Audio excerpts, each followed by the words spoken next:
I want to welcome everyone that's signing in virtually. If you are online, please, as always, make sure that you are muted so that our speaker isn't distracted. If you have any questions for our speaker, go ahead and put them in the chat thread and we'll moderate those at the very end. But I'm going to turn it over to our own Dr. Jenny Burns, who's going to do the official introduction to our final speaker here. And thank you everyone for signing in.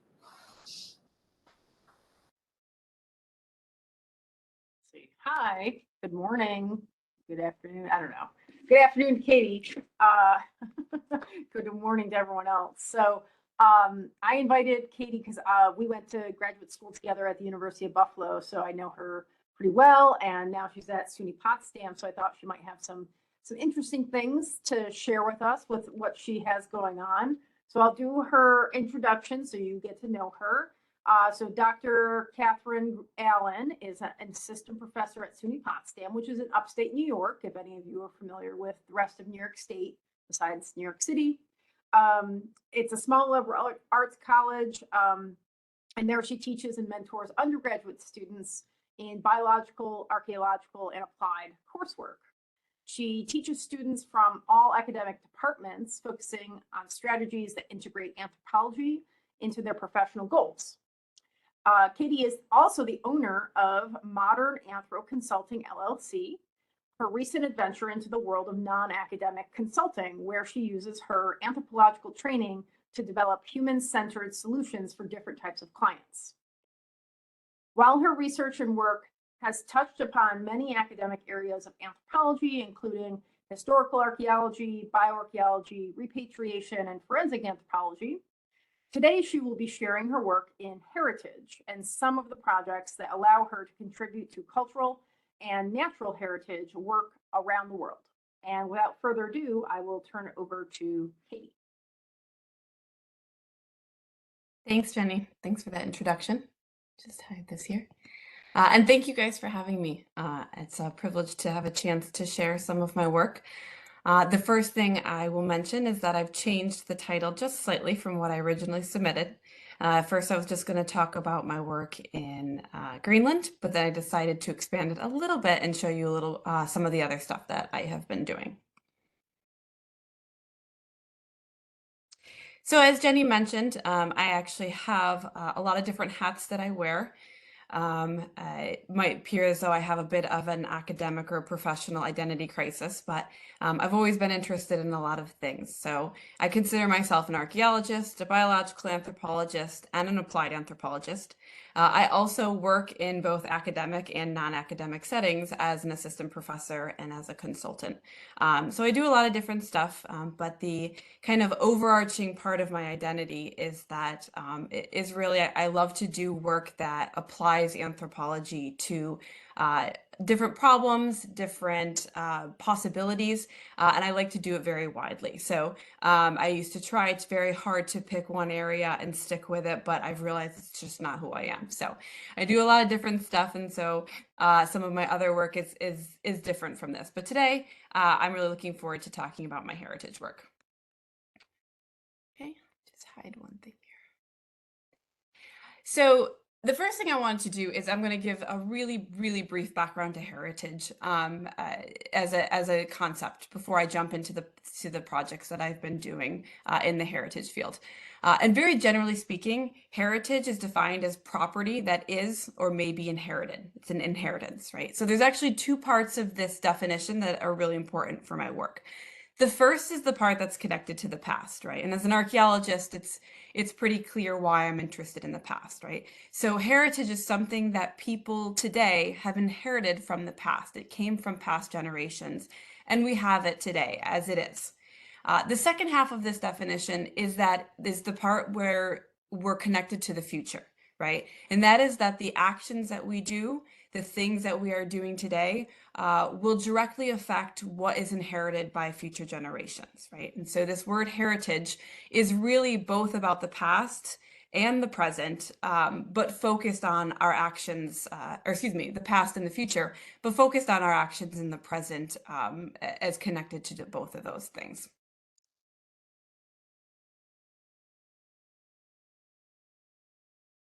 So UNESCO is really the organization that took the lead in defining these things and making places, using the word heritage to describe places, right? So in the past, heritage or inheritance was usually thought of as something that, you know, you'd pass down to your children or your grandchildren, right? A monetary inheritance, an estate inheritance.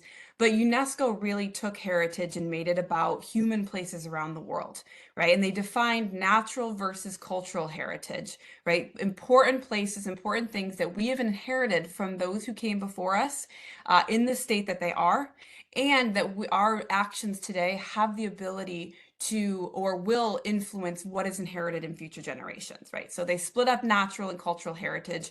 Both of them are influenced by humans, right? So as you can see in the list of natural heritage, there are plenty of places like botanical gardens and zoos that are human created places, but focusing on the natural versus the cultural ideas and expressions that people have put forth in the past and that have survived to modern times, right? And with these definitions, they went on to create their World Heritage List, right? So the UNESCO has a World Heritage List with over 1,100 properties. And what these properties are the places around the world in which governments, non-governmental organizations, different nonprofits, they've basically done a lot of work to get a UNESCO World Heritage stamp, right? So they have gone through a lot of labor to prove that the location, their natural or their cultural site or their mixed site, is of outstanding human value. There are criteria that UNESCO has put forth, and they have to put forth not only their justification as World Heritage, but also their management plans, their acknowledgement of threats to the survival of the heritage. It's a very lengthy process. I work at one of these World Heritage sites in Greenland, and it is, and so I haven't been part of the designation process, but I know it's quite extensive, right? And so around the world, we see those green, red, and yellow dots that represent these UNESCO World Heritage Sites. UNESCO also defined the differences between tangible and intangible heritage, right? And so archaeologists, I think, have mostly focused on tangible heritage, but there is growing appreciation and consideration of the intangible heritage, how it's connected to tangible places, and the intangible heritage that just kind of survives on its own, right? And like tangible heritage, intangible heritage, which are traditions or living expressions, right? It can be a festival, knowledge of a traditional craft, an art, an oral tradition, right? They are also inherited from past generations. They're also currently existing because of the people who keep them alive, but our present actions are going to entirely define whether or not future generations inherit this part of human heritage as well. So they've split up tangible and intangible heritage. Intangible heritage has recently kind of captured my attention as well. Again, as an archaeologist and anthropologist,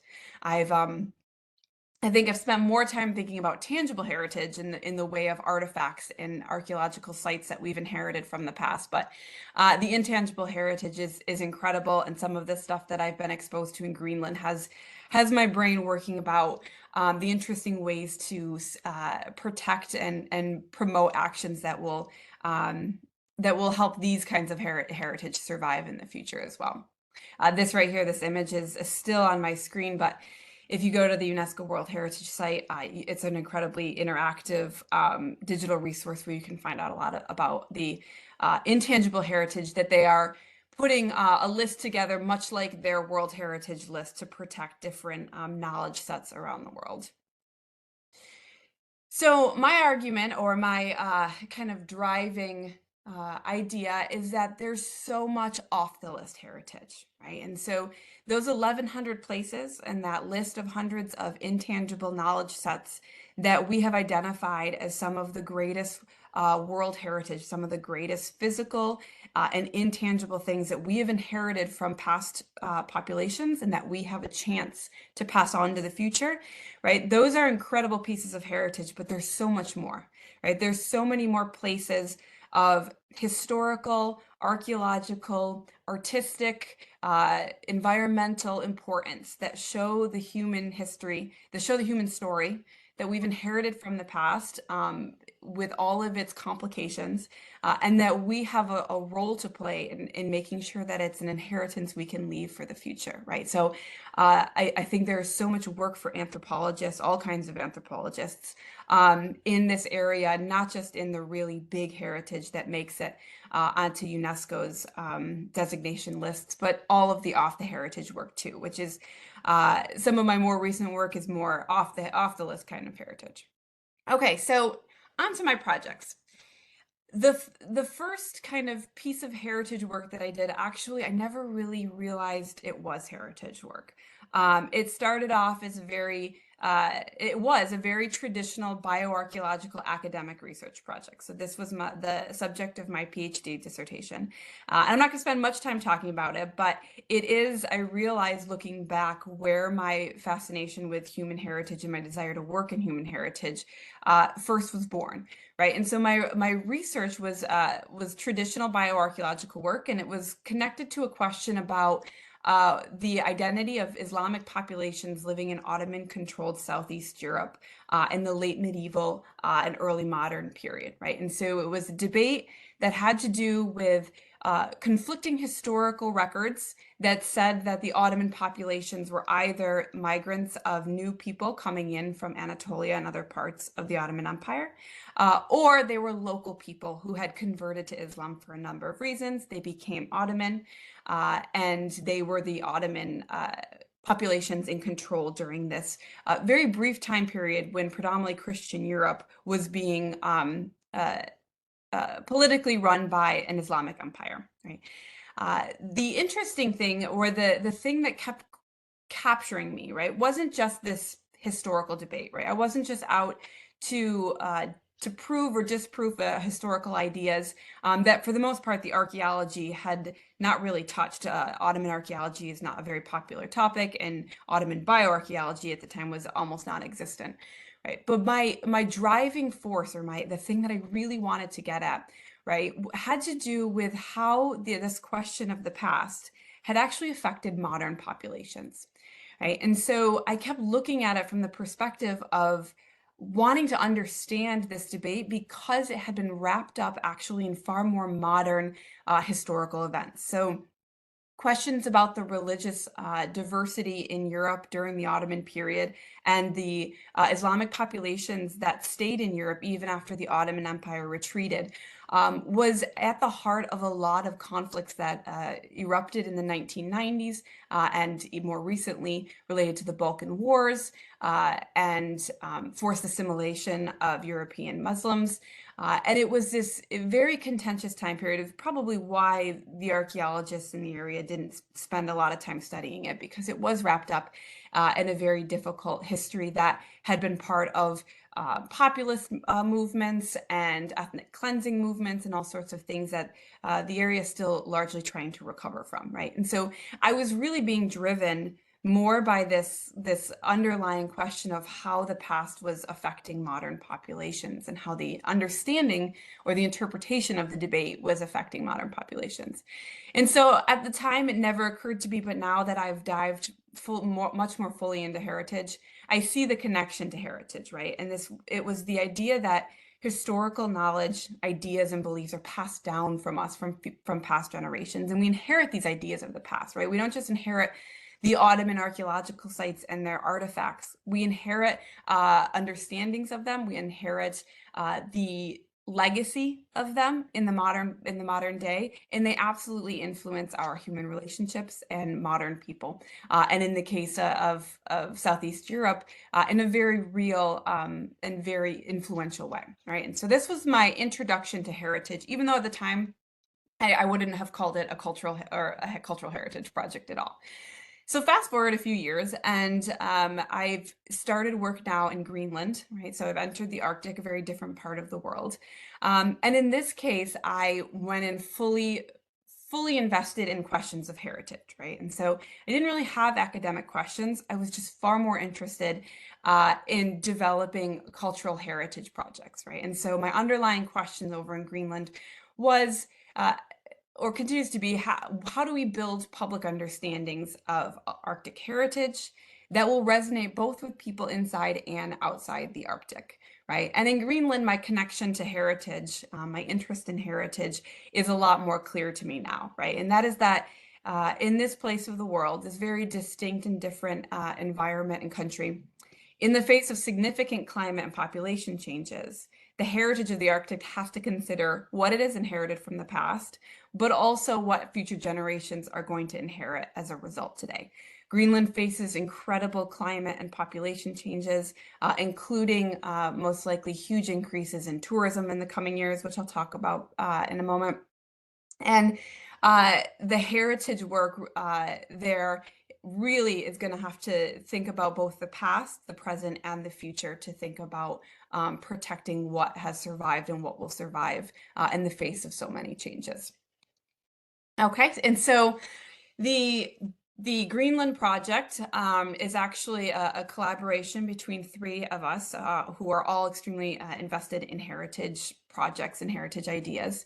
Myself from SUNY Potsdam, Dr. Hans Harmsen, he is the National Heritage Manager at the Greenland National Museum and Archives, and Dr. Alice Watterson, she is an archaeologist and an archaeological animator and illustrator, so she's equally trained in archaeology and art and animation.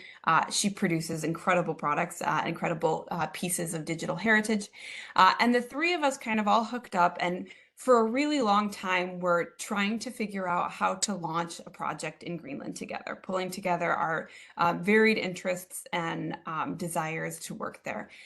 And we went back and forth a lot, and we pitched a lot of ideas, and the pandemic happened and canceled a lot of our ideas. And me and Hans had submitted a bunch of, before we got hooked up with Alice, we had submitted some grants, and the grants hadn't gone through, and it was a frustrating process to figure out exactly what it is we wanted to launch and what we wanted to do.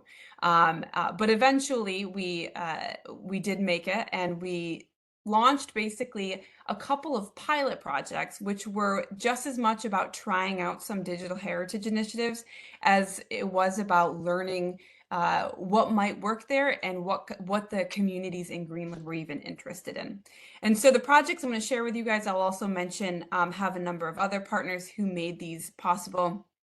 We work with a number of museums in the area, and then our funding sources came from, me and Alice's travel funding came from our respective universities, but the United States Consulate of Nuuk, which is an arm of the U.S. Embassy of the Kingdom of Denmark, because of the relationship between Greenland and Denmark, were responsible for a lot of the in Greenland activities that we've done. So we've been fortunate to partner with a lot of people who helped make our first projects a success, and so I'm hoping they will continue to partner with us in the future. Right, so we decided basically that we just needed to try out some stuff. So we're just gonna go to Greenland. We're gonna all get together. Hans already was in Greenland as he lives and works there full time. And we were gonna try some of our ideas in person, not knowing whether they were going to be great ideas or complete flops. And we decided the venue for our experiment and our information gathering, because me and Alice had never been to Greenland and had a lot to learn about working in Greenland, was going to be Greenland Science Week. And so in the fall of 2021, we decided to spend 2 weeks, me and Alice decided to travel and spend 2 weeks at Greenland Science Week, which is, this up here shows the 2023 one, but in 2021, it was the same, roughly the same dates, end of October, early November, which is a very interesting time to fly to the Arctic Circle. The first week is in Nuuk, which is the capital of Greenland. The second week is in these smaller places of Kangerlussuaq, Sarfangui, and Sisimiut. Those are up in the Arctic Circle. Nuuk is just south of it. And it's not just heritage and heritage professionals and archaeologists, it's all sorts of scientists who all fly in from all around the world to talk about Greenland science. And so we decided to launch a couple of pilots or trial ideas to explore digital heritage and to learn more about where we wanted to work. The first was called the virtual field trip. And so this was connected to my teaching. We were going to Greenland in the middle of the semester. And so I decided to connect it to one of my classes. I connected it to my applying anthropology class. And I made it into a quote unquote virtual field trip for my many students for all of my students who had not been able to study abroad. So many of my students had spent almost their entire college career in pandemic, no international travel mode. And so I thought, wouldn't it be fantastic to not only teach them about heritage, but give them a chance to see a bunch of stuff from a country that they can't travel to themselves. And so I built what I kind of just made up as a virtual field trip, and I launched a blog and a video log or vlog. And my intent was to produce as much content and to basically let them follow along on our 2 weeks in Greenland Science Week, on our other activities that we had planned, on our conversations with Greenlanders. And I wanted to connect American students. That was actually part of the grant from the U.S. Consulate and the U.S. Embassy, was connecting the American public. But I wanted to connect more than just my applying anthropology class, who was using the trip to help design impact projects, which were part of the bigger class, right? So there was more, there was formal coursework associated with following along on the trip, but I wanted more people to be able to learn from it as well. So I opened it to the public. I hosted it on my website rather than in our learning management system, which would have really limited it to my applying anthropology class. And I shared it with as much of my network as possible, and the local newspapers up here shared it, and the campus shared it for other students to follow along as well.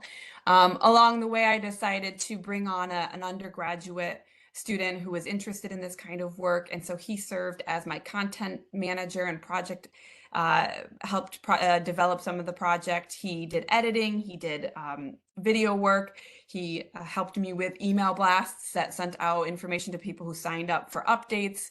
And so I wanted to give him a chance to build some applied anthropology experience that he could leverage on the job market as he was graduating not long after the course finished, right? And so the virtual field trip was born, basically.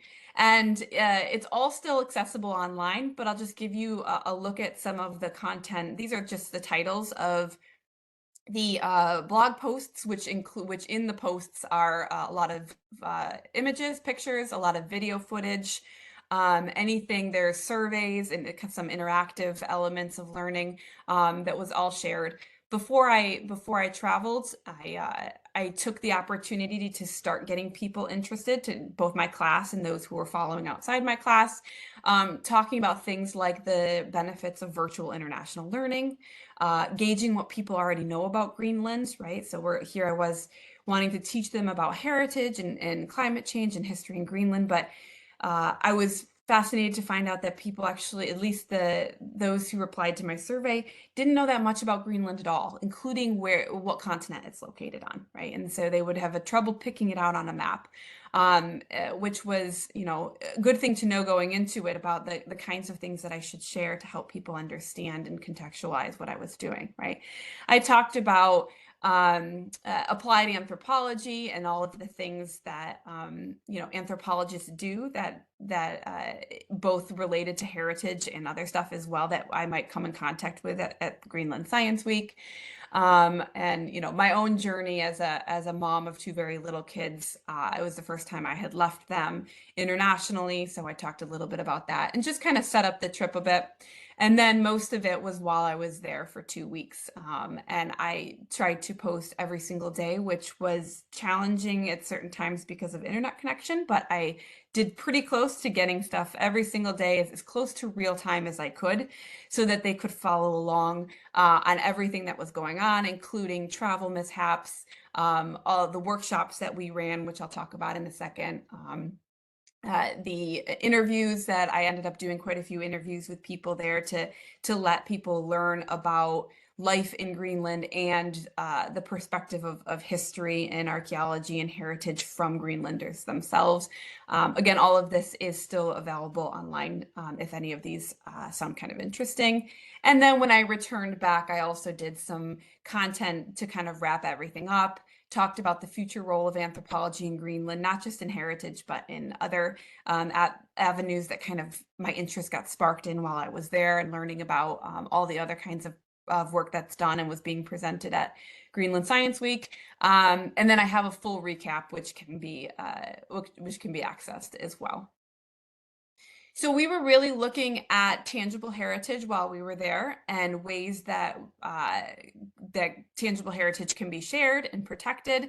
And that included artifacts, but also physical places. So to the left, you can see me at the new, that is a spot in the new UNESCO World Heritage Site called Aasivissuit, Nipisat.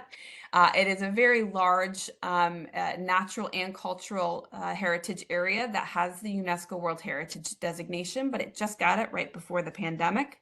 So they hadn't really received their first influx of tourists yet. But the whole community, the heritage community and the government were thinking through, how to share this heritage place with people, but how to do it in a way that's gonna be protecting. The conversations that were there were about concern about protecting the tangible heritage of Greenland in the face of visitors that were both climate change and visitors who were anticipated to increase significantly. So I was there in October, and I think just a few weeks before, there had been an article published, or their news came out that Carnival Cruises had offered their first Greenland cruise ever. It was not scheduled to stop at Aasivissuit Nipisat. It was going to the south, but this first ever Greenland cruise sold out in 24 hours, and it crashed the website. Carnival had to apologize to its customers and then offer another Carnival cruise to Greenland. This cruise wasn't scheduled for another 2 years. So it sold out in 24 hours for 2 years into the future. And so everybody was a bit shocked by that. And it led to a lot of questions about, no, there hadn't been any really huge, well, that I know of, there hadn't been any really big cruise ships docking in Greenland. All of the cruises had been very small expedition cruises up until that point, right? And so it brought up a lot of questions about how do we protect the tangible heritage of Greenland in the face of so many visitors. This picture in the middle right here, this is Inuit. That's a small town in the Arctic, small city actually in the Arctic Circle that you have to go through to get to the UNESCO World Heritage Site. And the only way to get from Inuit into Aasivissuit Nipisat, the heritage site, is by small boat or by helicopter. They have a helicopter pad because there is a small community of people who live inside the heritage site, which is another consideration that needs to be addressed and protected. And when I was there, they didn't have the docks that could physically withstand or dock a huge cruise ship. They only had, I believe, 3 hotels or inns. The one I stayed in had 15 rooms, so accommodations aren't built yet there either for this kind of tourism influx, right? So a lot about the tangible heritage, but I also was completely brought in and enraptured with the intangible heritage I was discovering as well. And so I kind of on a whim decided to start interviewing people so that my students could hear from Greenlanders. It actually turned out to be one of their favorite parts of the virtual field trip. And I got a chance to discover people's perspective on heritage, but also came across people who were protecting and finding ways to pass forward intangible heritage as well. So this photo here in the middle, this is Bars. He is an artist. Some of the things in the background you see here are his carvings, right? So he carves pendants, jewelry, small statues using traditional natural materials like polar bear claws, narwhal tusks, reindeer antlers, things that Inuit carvers have permission to. It's controlled because they're protected resources, obviously, but they do have access because of their heritage work and their artwork. And then over here, this is Maria, Pituak Maria. She is a teacher at the only school for Inuit traditional clothing making in the Arctic. So it's a small school. There's, I think, 4 or 5 teachers, and they are basically doing the work of trying to pass on the knowledge of how to create traditional Inuit clothing. And they're the only one currently doing that. They have a small group of students that start every year, but it is a significant challenge to have the funding and support to pass on this knowledge, which is quickly dying off, the knowledge on how to process seal skins, which is what traditional clothing is made of, how to do the original designs and things like that. And so we were dealing with both tangible and intangible heritage, certainly. And then while we were there, we were doing a lot of things. And in addition to, exploring and interviewing and creating content for the virtual field trip, we were running digital heritage workshops, which is where kind of Alice's work came in. And it gave us a chance to show off some technology to a couple different population or different groups of people, show them the kinds of things that something like a 3D scan of an artifact or a piece of art, how that can be used, how it worked. But it also gave us a chance to talk to different people interested in history, heritage, and art, and find out what they're interested in, right? And find out what they care about. So you see a picture here of a school classroom. It was a high school level class that got us a workshop and hands-on training. And things like 3D photogrammetry, and we had an Artec spider, which created 3D models of it, and talked about how a model would be used and how it's different from the actual artifact, right? And how it can be shared because in communities that are further away. Greenland cities are not connected by roads. They're only accessible by boat and plane. So they're quite separated from each other. And in the winter, it's even more difficult to get from one town to the next or one city to the next, right? So this kind of digital heritage would allow, new discoveries or new exhibits to be shared a lot further than the city that they were being hosted in. We also had drop-in office hours in which the community was welcome to come in and bring a family heirloom, a piece of art, an artifact. And while they did that, this gentleman down below brought in a family heirloom.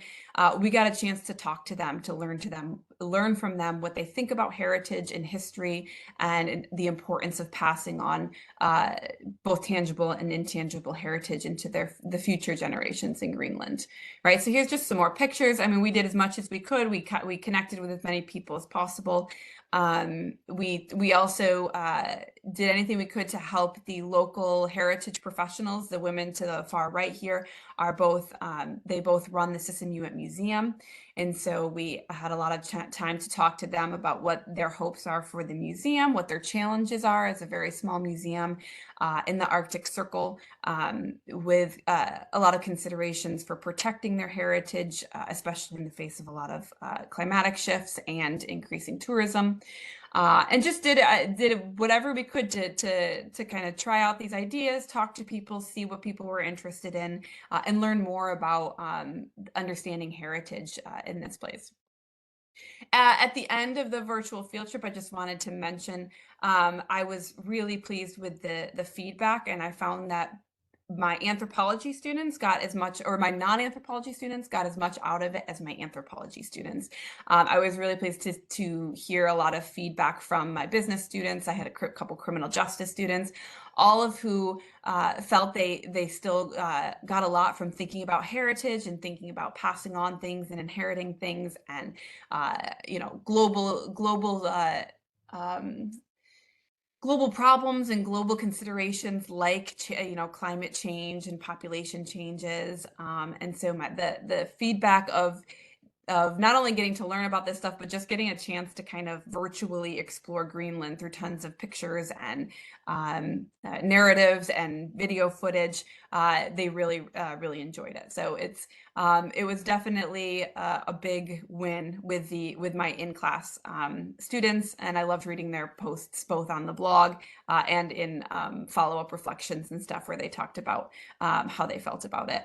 But I do think this class, actually, this was my applying anthropology class. This was the first year I dropped the prerequisite so that non-anthropology majors could enroll in it because I really wanted to increase my approach to teaching about applying anthropology to far more than just people who have dedicated a whole major to anthropology. I wanted business students. I wanted public health students. I wanted education students, right? I wanted other students who might think about using anthropology in their own career trajectory in a way that it would have never occurred to them before. And since then, this class is almost if it's either half or more filled with non-anthropology students who've discovered that this has something to contribute to their careers.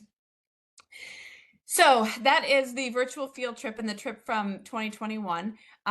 We are now working on another digital heritage experiment to see what kind of engagement this might produce. And this is going to be a micro-learning course, right? So I have taught online far before the pandemic. I actually taught online. I taught at an online college and an in-person college where I taught half online and half in person. And so I've always been interested in e-learning and virtual learning. And I've recently become interested in kind of short form e-learning. And so not everybody is going to, sign up for a full semester, a 15-week or a 10-week class in virtual learning, but there's so much opportunity to teach people in smaller form virtual learning. And so there are, short courses, which are a week or 2 weeks, but there's also something called micro courses or micro learning. And these are really short spurts of opportunity to teach people about something. And the idea behind micro learning is that it's a very focused type of learning. You have kind of a singular goal or a singular skill you're trying to communicate. They don't have a set amount of time, but they are, with the word micro, they are meant to be done quickly and to communicate quickly, but they're built like a course, like a learning opportunity with some interactions, with a quiz at the end.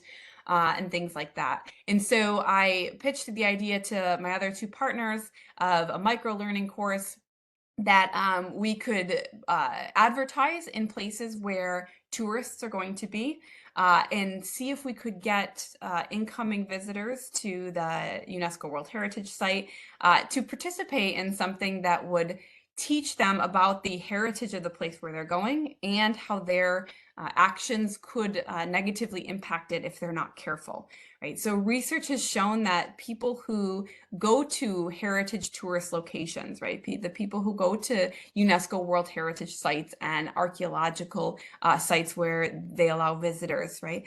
Many of them, most of them are very supportive of endeavors that help protect the site, even if it restricts their access, right? So even if it means they can't take photos or they can't get as close as they want, they seem very supportive of it, indicating that the people who are spending money to go to these places care about their well-being, right? They understand the value of inheriting something like an archaeological site from thousands of years ago and the value of protecting it so that others can enjoy it in the future.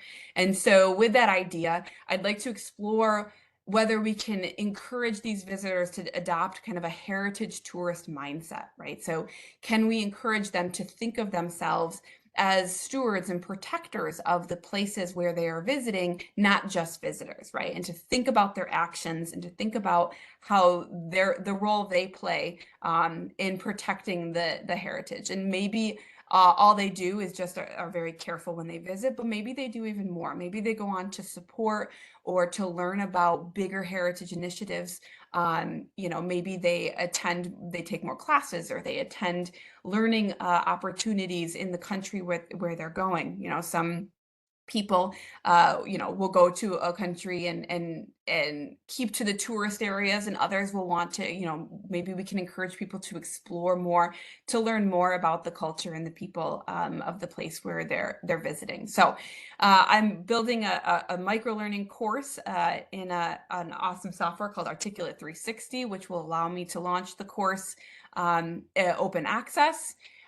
It is going to be in the Kangerlussuaq Airport initially. And it's going to be in English at first because we're specifically piloting to see how we reach outsiders, right? So people who are coming in to Greenland, and most likely they'll be coming in if they're flying from Kangerlussuaq to Inuit. They will, if they're going to the World Heritage Site, they're probably going to do kind of more adventure tourism. And so the World Heritage Site has something called the Arctic Circle Trail. And so it's kind of an adventure hike. It takes, I want to say, 3 days to do. And along the way, there is archaeological sites and there's a lot of the the heritage that is what made Aasivissuit and Nipisat a World Heritage Site. And so the protection of the site and anything that they come across is important. And so we're wondering whether we can get some important information to them through this microlearning course while they're sitting in the airport, right? Greenland weather can often cause flight delays if they're sitting there anyways. You know, will they participate in some sort of a learning experience? And so this is definitely not the poster that we're going to hang up. This was something I actually just pulled together fast when I was pitching the idea to Alice and Hans, and I said, what if we do this? And I just put that together to give them a visual, right, of what it might look like, where somebody's sitting in the airport can scan a QR code and access this little microlearning course, and the microlearning course would be really interactive. You can see pictures here. These are stills, but in the course, it's a slider in which you take an archaeological site, and then you, Alice put superimposed a reconstruction of what it might look like. This is an Inuit tent ring, and so she showed what it would look like in when it was used thousands of years ago, and so Paleo-Inuit tent ring. And so, you know, some interaction, maybe some quizzes, 3D models of that we already had from the visit. And they can do it for free and fast and get a chance to learn something about the place that they're going to while they're sitting there waiting for their flight. So that is hopefully going to be launched in the next month or so. We're finishing up the content, and then we're going to advertise it in the airport, and fingers crossed that somebody actually takes it, and the analytics of how many people are logging into it or finishing it will lead us to think, is this something that could really work? Could it work with other kinds of tourists, right? What if we put it on a cruise ship, right? Would anybody on the cruise ship do it? Cruise ship tourists are a bit different than the kind of people who fly up to the Arctic Circle Trail. So lots to learn, I think, there, but it is definitely an experiment. So, and that leads me just real quick to my final project that I'll mention. This fascination with heritage has led me to want to do a lot more, and a lot more with kind of the off-the-list heritage places that I think deserve an anthropological perspective. And so I recently started a new partnership with a park conservancy in Western New York. Again, I don't have an academic question here. This is entirely applied work. It's actually, they're my first client under the consultancy that I established, Modern Anthro Consulting. And because I would really like to do more non-academic heritage work, I think there's a lot of companies, industries, nonprofits that could benefit from a heritage perspective, of this idea that we inherit things from the past, and if we take that consideration, we might shape our actions differently, thinking about what is going to be inherited in the future. And so in this park, this is an incredible park. It received a huge donation to rebuild this park into a world-class park, a 100-acre park in which it's going to be absolutely fascinating. It's going to be a beautiful green space in this urban area all along the Lake Erie coastline. And it is in a very important environmental location. And so it has a lot of tie-ins with environmental resiliency in the Great Lakes and along the shoreline of Western New York. And so the underlying question of my work here, which is just starting, is how do we tell a story about heritage and environment in this place in a way that encourages stewardship, opportunity, and buy-in from the local community, city stakeholders, and the larger Great Lakes region, right? So again, the project that I'm doing is really trying to get people, again, to think of themselves as stewards of the local place, connecting them with the history of this place, that the park had, how the park was used in the past, what history existed on it, how the past actions have influenced its vitality today, and how our actions right now and in the next 5 to 10 years will determine how much of this beautiful green space that's being completely renovated in a way that is extremely thoughtful in terms of environmental resilience and natural habitat building and habitat restoration and clean water initiatives, right? How do we make sure that all of this energy is going to last and is going to be inherited in future generations, right? And so I've designed and I'm helping, and designed and I'm working on a heritage engagement project for them, right? And so it's this, again, like Greenland, I feel is a clear connection to heritage. Here my work is looking at how urban green spaces are places of human heritage too, and how their past impact their vitality and their use in the present, and how their futures are independent on our efforts to build resilient places of mixed cultural and natural heritage, right? So this is all very new. And so I've just started it very recently, but it was also the impetus for me to make my consulting, which I have done consulting in the past, but make it more formal. And now I would really love, in addition to working with them, to expand my heritage work into other non-academic partners who I think would benefit from an anthropological perspective on heritage. So with that, you can find out more about my work at my professional webpage, my academic work and my consulting work, although forewarning, my website is under construction because of my very recent decision to launch an LLC and begin more formalized consulting. So some of it is still kind of up and it's still being developed and connected, but I also share on LinkedIn. And so you can find out some more information there. The virtual field trip, all the content for that is accessible on my website, or you also can email me. I put together all the blog posts in a PDF form that you could read the story really fast and easily, because going back through old blogs is terribly painful. And so I'm happy to email that to anybody who wants to learn more. But with that, I'm happy to take any questions. All right, thank you very much. If you do have questions, go ahead and put them in the chat. I don't necessarily have a question. I have a quick comment, and then I see Dr. Bunnyshek has a question. I just wanted to say your micro courses, your micro learning, I immediately thought my mother-in-law, she's a retired teacher, and she has been traveling everywhere, and she is that kind of tourist that she does her research. She goes to all the local museums. She wants to learn everything about those places before she goes. So I know that she would be the one clicking on those courses. So That's know that my there are fingers crossed. I want. I know there are those kinds of tourists, so I think it's a wonderful idea. I'm going to let Dr. Bunnyshek speak for himself with this question. Thanks, Lisa. Dr. Allen, thanks so much. Boy, that was really interesting, and it got me thinking about a lot of things as an anthropologist who does applied work as well. So one of the things I'd like you to address real quickly, if you could, is economic development. I mean, I know you were talking about this in terms of heritage and what that means for, let's say, the planet, for all of us.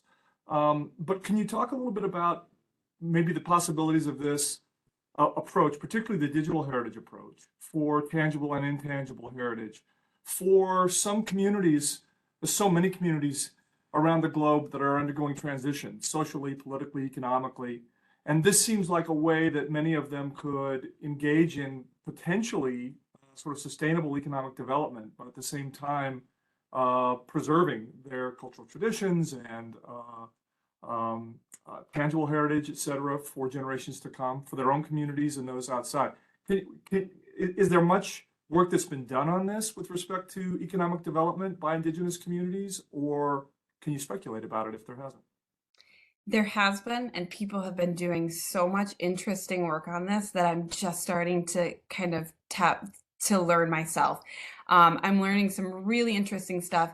It's a delicate balance, right? So you're absolutely right that a lot of these heritage initiatives have considerable potential for economic development, right? So let me give you an example from Greenland. The artist that I showed you, that he came to learn he brought his work, his carvings from local materials. He wanted to come and learn how to do a 3D model so that he could load his artwork up on Facebook and on his website so that he could sell it, right? He didn't have any kind of digital representations of the work, and we were able to give him 3D models that were really easy, that they could give 360 views of it. And it could help him with some of the sales of his artwork. There are a lot of really interesting heritage groups that are doing work trying to help build microeconomies, or build benefits for local communities to make sure that they're the ones benefiting from the economic development. But there's also some concern about making sure that the economic effects or the economic trickle effect of these kinds of digital heritage places like a UNESCO World Heritage Stamp, that the money actually goes to the local people, because that's not always the case, right? And so trying to find ways to do it so that it economically supports those whose heritage it is, right? And that giving them a lot of say in whether or not they want to sell like original designs or artwork is a huge conversation in the heritage community, and one that's absolutely fascinating. I can't even give it justice because I'm diving into it. I'm just starting to kind of really dive into it. But in the case of Greenland, I do know that economic development is a hopeful outcome of this, right? So the tourism is for many going to be a very good thing to increase their economic stability and to help them with just building out some of their industries. Over there, when I was at Greenland Science Week, I noticed that the business community was just as involved in Greenland Science Week. So the head of the Fishermen and Hunters Union was a part of Greenland Science Week. The head of the local Business Chamber of Commerce was there. And so there was a lot of connection between industry and economic development and science, and how the two of them can work together in a way that's mutually beneficial. My work at the Park Conservancy in Western New York is similar, right? So the hope of this huge donation was not just to build an amazing green space that will protect and kind of revitalize an important environmental area. They also, the foundation that donated the money has strong hope that it will revitalize the communities that live around it that struggle from very low socioeconomic opportunity, low graduation rates at the schools, right? A lot of struggles in those communities. They really hope that building this world-class park and this amazing green space will have really positive influences on that community. But they also hope that it won't cause, pushing out of the local community, right? So they hope that the housing around the park won't immediately get so expensive that those people who've lived there their whole lives are having trouble affording it. So that's a question I could probably talk all day about, but it's a really good one and a really important one that there are a lot of people trying to figure out the best path forward. That's great, and thanks. I appreciate how nuanced some of these issues are, and I'm going to pass some of this information on to a colleague who I know will be especially interested and who likely will reach out to you. So thanks for a great presentation and that response. Thank you. Thank you, Dr. Allen. I do see that we have a hand raised by Dr. Ori Menendez, and then I have another question in the chat. So I'll let Dr. Ori Menendez go first, and then I'll turn to the chat thread. Thank you, Lisa. First of all, Dr. Allen, this was amazing because you touched on so many different things that I couldn't keep up with all the questions I had. But first of all, and in second place, I love how you have managed to move from academia to do something that you clearly enjoy and working in non-profit. That's just amazing, and I think it's a great example for the discipline there. So, right. My question though, it's way more technological. I love that part of anthropology and archaeology. And when it's about training, how did in Greenland, how did the locals and the partners that you work with there respond to that kind of workshop and what we training? And the second part of my question is, how do you manage this, since this is heritage and things that are protected, how do you manage the part of data management? Like who is the repository of all that information and all those kind of things? That I know it's very complicated, but again, I was more into the technical part of things. So for training, do you mean the training of like the heritage professionals or the museum and science staff who from Greenland? I was referring to when you visit the different villages and we were teaching at the high schools and you were telling them about all these free work that we have by kind of in a more productive way, like how they respond to that. Or I'm going to try to answer and let me know if I get off from what you're asking. So, so one of the concerns. So there's only one university in Greenland, University of Greenland Inuit in Nuuk. And a lot of the school kids, they go off to university out of Greenland. So they go to Copenhagen or Denmark, they go elsewhere and they get training. And so one of the things that I know that some of the heritage professionals in Inuit where I was working were really interested in is they wanted to encourage the young kids to come back, right? That if they did go and train elsewhere, to bring their skills and to bring their training back home. And so the University of Greenland is starting to expand. As much as I got a chance to tour it, and they were very involved in Greenland Science Week. So they are building their programs to build more in-house training of all of the sciences, of archaeology, of all of it. But there is still a lot of training that happens outside of Greenland. And it's definitely one of their challenges.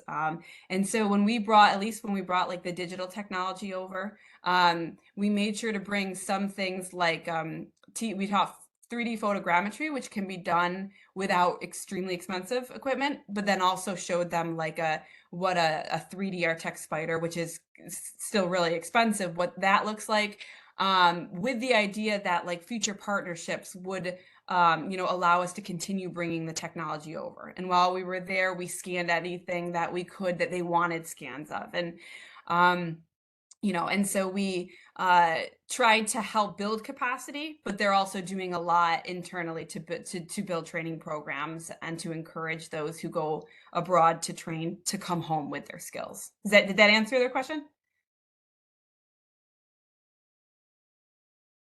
Oh, I can't hear you. You're on mute. 3 years and still. No, I told you to mute, and now you need to unmute. So what happened with this issue with not an issue, but how do you manage all the data storage and who gets to keep it and how that was managed? Because it's always like really hard to go back and see what all you did with all your files and your data. So all of the data was all of the scans that we did, we gave to them. So we gave them the digital files. A lot of them were uploaded for the 3D models, at least. A lot of the photos were loaded into Sketchfab so that they were freely accessible and used. We did it to get, and the excuse me, the community members who came by, we immediately gave them their scans so that they could put it on their website or share it on Facebook. Or the whole idea was actually just to give them the digital products. We were almost more interested in their stories and their perspective and possibilities for the future, And so we only scanned things that we had that people asked us to scan. And sit with both at the museum and at the local community stuff, and then we gave all the files back over to them.